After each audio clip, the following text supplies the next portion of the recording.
एक घर में दो भाई राकेश और प्यारे लाल रहते थे। राकेश का विवाह हो गया था, पर वह काम काज से हमेशा घर से बाहर रहता था। तो उसकी पत्नी रीनू अत्यंत ही सुंदर और रूपवान थी। राकेश के घर से बाहर रहने के कारण उसे यौन सुख की प्राप्ति नहीं हो पाती थी, जिसकी वजह से वह फोन में देखकर और अपनी उंगलियों की मदद से अपने मन को संतुष्ट करती थी। एक बार उसका देवर प्यारे लाल घर पर ही था। उसने देखा कि भाभी के रूम से आ की जोर जोर से आवाजें आ रही थीं।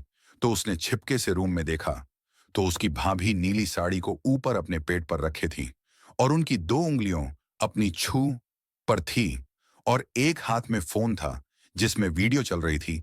वो अपनी भाभी को देख रहा था और खुद मजे ले रहा था। तभी उसकी भाभी ने उसे देख लिया और प्यारे वहां से भाग गया। उसकी भाभी उसके पीछे पीछे भाग रही थी और प्यारे लाल अपने रूम में चला गया। उसकी भाभी भी उसके रूम में चली गई। फिर प्यारे लाल और उसकी भाभी दोनों एक दूसरे से चिपक गई। प्यारे ने अपनी भाभी का ब्लाउज खोलने लगा। उसकी भाभी उसके नीचे हाथ फेरने लगी। प्यारे ने अपनी भाभी को पलंग पर फेंक दिया और उसकी टांगों को ऊपर करके उसकी छू को अपनी जीभ से चाटने लगा। उसके बाद में वह अपनी भाभी को अपने ऊपर बैठाकर कूदने लगा। उसकी भाभी जोर जोर से चिल्लाने लगी, आ आ आ प्यारे रुकने का नाम नहीं ले रहा था। तभी रीनू जोर से चीखी और अपनी छू